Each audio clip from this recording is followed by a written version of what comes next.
ಭಾಳ ಖುಷಿಯಾಗಿದ್ದಾರೆ. ಖಂಡಿತವಲ್ಲ ಅದು ತಾಯಂದ್ರಿಗೆ ಮಕ್ಕಳು ಮದುವೆ ಅನ್ನೋದು ಅವ್ರಿಗೊಂದು ಕನಸದು. ಸೊ ಹಾಗಾಗಿ ನಮ್ಮ ಮನೆಯಲ್ಲಿ ನಂದೊಂದು ಮದುವೆಗೆ ತುಂಬ ಗ್ಯಾಪ್, ಅದಾದಮೇಲೆ ಯಾವುದೂ ನಾತೊಂದು ಈವೆಂಟ್ ಅಂತ ಆಗಿರಲಿಲ್ಲ. ಆಮೇಲೆ ನಾವಿಬ್ಬರೇ, ನಾನು ನಂದು ಇಬ್ಬರೇ ಇರೋದ್ರಿಂದ ನಮ್ಮ ತಾಯಿಗೆ ಒಂದು ಆಸೆ ಅದು. ಇವನು ಅಂದರೆ ವರ್ಕ್ ವೈಸ್ ಎಲ್ಲನೂ ಇಷ್ಟೊಂದು ಅದ್ಭುತವಾಗಿ ನಡೀತಾ ಇದೆ, ಇವನಿಗೊಂದು ನೋಡ್ಕೊಳ್ಳೋಂಥವ್ರು ಯಾರು ಇರಬೇಕಲ್ವ, ಇವನಿಗೊಂದು ಒಂದು ಪಾರ್ಟ್ನರ್, ಲೈಫ್ ಪಾರ್ಟ್ನರ್ ಅಂತ ಬರಬೇಕಲ್ವ ಅನ್ನೋದು ಅವರು ಒಂದು ಥಾಟ್ಸ್ ಇತ್ತು ಯಾವಾಗಲೂ. ಬಟ್ ನಾನು ತುಂಬ ನನಗೆ ಒಂದು ಫೋಕಸ್, ನನ್ನ ಒಂದು ಕೆರಿಯರ್ ಒಂದು ಸೆಟ್ ಆಗಬೇಕು. ಯಾಕಂದರೆ ಟೆಕ್ನಿಷಿಯನ್ ಲೈಫ್ ಬೇರೆ, ಆ್ಯಕ್ಟರ್ಸ್ ಲೈಫ್ ಬೇರೆ ಇರುತ್ತೆ. ಸೊ ನನ್ನ ಒಂದು ಗೋಲ್ ಇಲ್ಲ, ನನ್ನ ಅದ್ರ ಮೇಲೆ ನನ್ನ ಗುರಿ ಇತ್ತು ಅಷ್ಟೇ. ಸೊ ಹಾಗಾಗಿ ಸ್ವಲ್ಪ ಎಮೋಷ್ನಲ್ ಆಗ್ತಿದ್ರು. ಸೊ ಈಗಲೂ ಎಮೋಷ್ನಲ್ ಇದ್ದಾರೆ, ಬಟ್ ಇನ್ನು ಖುಷಿ ವಿಚಾರದಲ್ಲಿದ್ದಾರೆ. ಇನ್ನು ಅವರು ಸೊಸೈಟಿ ಹೆಂಗಿರುತ್ತೆ ಅಂತ ನೀವು ಅವ್ರು ಕೇಳಿದ್ರೆ ಅವ್ರು ಹೇಳ್ತಾರೆ. She is very friendly. Actually ನಮ್ಮ ಮನೆಯಲ್ಲಿ ಫಸ್ಟ್ ಅವ್ರಿಗೆ ಮೀಟ್ ಆದಾಗ ಹೋದಾಗ ನಮ್ಮ ಮನೆಯಲ್ಲಿ ಎಲ್ಲರೂ ಹೇಳೋದು ಅದೇನೆ, you are very lucky to get ಅಮ್ಮ ಅಂತ. ಅಂದರೆ ತುಂಬ ಫ್ರೆಂಡ್ಲಿ ಆಗಿರ್ತಾರೆ ಆ್ಯಂಡ್ ಜೋವಿಯಲ್ ಆಗಿರ್ತಾರೆ. So I think I am very lucky always.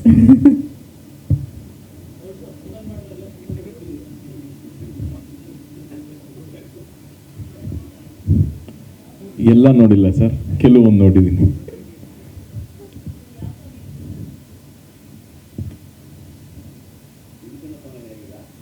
ಏಕೆ ನನ್ನ ಸಿನಿಮಾ ಅಲ್ವಾ ಅದು?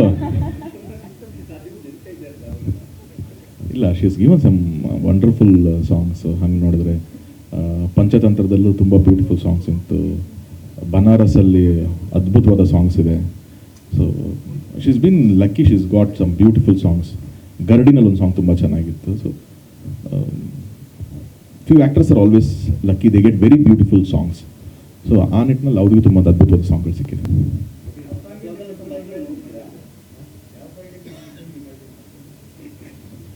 ನಾನು ಸಿನಿಮಾ ಕಥೆನೇ ಇಮ್ಯಾಜಿನ್ ಮಾಡ್ಕೊಳ್ಳೋಂಗಿಲ್ಲ, ಸಾಂಗು ಅದೆಲ್ಲ ಇಲ್ಲ ಸತ್ಯ ಅವ್ರೆ.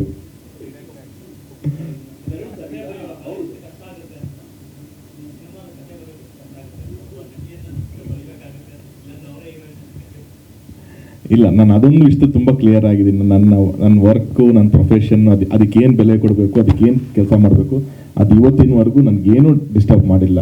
ಈಗ ಹಂಗೆ ನೋಡಿದ್ರೆ ನಮ್ಮ ಮನೆಯಲ್ಲೇ ನಮ್ಮ ಅಣ್ಣನೂ ಡೈರೆಕ್ಟರ್ ಆಗಿದ್ದಾನೆ, ನಮ್ಮ ತಾಯಿನೂ ಸ್ಟೇಜ್ ಆ್ಯಕ್ಟರ್ ಇದ್ದಾರೆ. ಸೊ ನನ್ನ ಫ್ರೆಂಡ್ ಸರ್ಕಲ್ ಪ್ರೇಮ್ ಆಗಿರಲಿ, ಶರಣ್, ಎಲ್ಲರೂ ನನ್ನ ಸರ್ಕಲ್ ಎಷ್ಟೊಂದು ಜನ.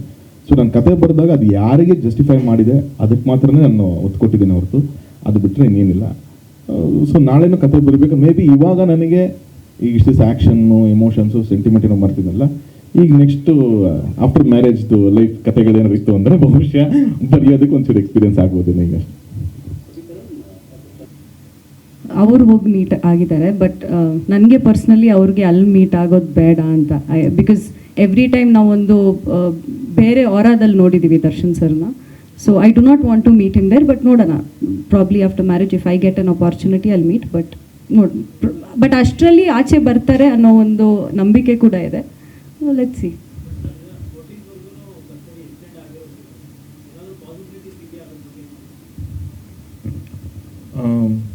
ಇಲ್ಲ, ನಮಗೂ ಅದು ಇವಾಗಲೇ ಗೊತ್ತಾಗಿತ್ತು. ಬಟ್ ಇವಾಗ ಫಸ್ಟಿಗೆ ಇರಬೇಕಲ್ಲ ಮತ್ತೆ ಹಿಯರಿಂಗು 14 days. ನಾನು ಲಾಸ್ಟ್ ಅವ್ರಿಗೆ ಮೀಟ್ ಮಾಡಿದಾಗ ಕೂಡ ಅವರು ಅದೇ ಅಂದಿದ್ದು, ನಿನ್ನ ಏನೇ ಕಾರಣಕ್ಕೂ, ಯಾಕಂತಂದರೆ ಈ ಡೇಟ್ಸ್ನ ನಾನು ಮುಂಚೆನೇ ಮಾತಾಡಿದ್ದೆ ಸರ್ ಹತ್ರ. ಅವಾಗ ನಾವು ಅವ್ರ ಸಿನಿಮಾ ನಮ್ಮದೆಲ್ಲ ಪ್ಲ್ಯಾನಿಂಗ್ ಇರೋದಕ್ಕೆ ಒಂದು ಡಿಸ್ಕಷನ್ ಅಂತ ಬಂದಿತ್ತು, ಯಾವಾಗಾದರೆ ಏನು ಅಂತಂದು. ಅವಾಗ ನಾನು ಹೇಳಿದ್ದೆ ಈ ಥರ ಡೇಟ್ಸ್ ಆಪ್ಷನ್ ಇದೆ, ಆಗಸ್ಟ್ ಅಂತಂದಾಗ ಓಕೆ ನೀನು ಆಗಸ್ಟ್ ಮಾಡೋದು ಅವ್ರಿಗೆಲ್ಲ ಗೊತ್ತಿದ್ದರಿಂದ. ನಾನು ಹೋದಾಗಲೂ ಅವ್ರು ಫಸ್ಟ್ ಅದೇ ನನಗೆ ಹಾಯ್ ಹಲೋ ಅಂತ ಒಂದಿಲ್ಲ. ಫಸ್ಟ್ ಅವ್ರು ಕೇಳಿದೆ, ಮದುವೆ ಪ್ರಿಪ್ರೇಷನ್ಸ್ ಎಲ್ಲ ಚೆನ್ನಾಗಿ ನಡೀತಾ ಇದೆಯಾ ಅಂತಂದು. ನಾನು ಸಖತ್ ಎಮೋಷ್ನಲ್ ಆಗಿದ್ದೆ ಅಲ್ಲಿ, ನನಗೆ ಏನು ಮಾತಾಡಬೇಕು ಗೊತ್ತಾಗ್ತಿರ್ಲಿಲ್ಲ. ಅವರೇನೇ ನನಗೆ ಸಮಾಧಾನ ಮಾಡಿಬಿಟ್ಟು ಅಲ್ಲೇ ಹೇಳಿದ್ದು, ಏನು ಚೇಂಜ್ ಆಗಬಾರ್ದು, ಅದೇನು ಡೇಟ್ ಇದೆ ಅದೆಲ್ಲ ಒಳ್ಳೆ ಮುಹೂರ್ತದ ಟೈಮೆಲ್ಲ. ಯಾಕಂದ್ರೆ ನಾವು ಅಷ್ಟೊತ್ತಿಗೆ ಅಲ್ಲಿ ಲಗ್ನ ಪತ್ರಿಕೆ ಓದಿಸಿದ್ದು ಎಲ್ಲ ಆಗೋಗಿತ್ತು. ಸೊ ಅದೆಲ್ಲ ಚೇಂಜ್ ಮಾಡಬಾರ್ದು, ಒಳ್ಳೇದಲ್ಲ. ಅದೇನಿದೆ ನಾನು ಬರ್ತೀನಿ, ನೀನು ಟೆನ್ಷನ್ ಮಾಡ್ಕೋಬೇಡ, ನೀನು ಮದುವೆ ಮಾತ್ರ ಡೇಟ್ ಮುಂದಕ್ಕೆ ಹಾಕಬೇಡ ಯಾವುದೇ ಕಾರಣಕ್ಕೂ ಅಂತಲೇ ಅವ್ರು ಹೇಳಿದ್ದು. ಸೊ ಹಾಗೆ ಅದನ್ನೇ ಫಾಲೋ ಮಾಡ್ತಾ ಇದ್ದೀನಿ. ಖಂಡಿತವಾಗ್ಲೂ ಇತ್ತು ನನಗೆ. ಹಾಗಾಗಿನೇ ನನ್ನಲ್ಲಿ ಅವ್ರು ಯಾಕೆ ಅನೌನ್ಸ್ಮೆಂಟ್ ಮಾಡಿರಲಿಲ್ಲ ಅಥವಾ ಎಲ್ಲೂ ಏನು ಹೇಳಿರಲಿಲ್ಲ ಅಂತಂದರೆ, ಇನ್ಫ್ಯಾಕ್ಟ್ ನಾವು ಇನ್ವಿಟೇಷನ್ಸ್ ಕೂಡ ಯಾರಿಗೂ ಕೊಟ್ಟಿರಲಿಲ್ಲ. ನಾನು ಅದಾದ ಮೇಲಿಂದನೇ ಶುರು ಮಾಡಿದ್ದು. So everything was on hold.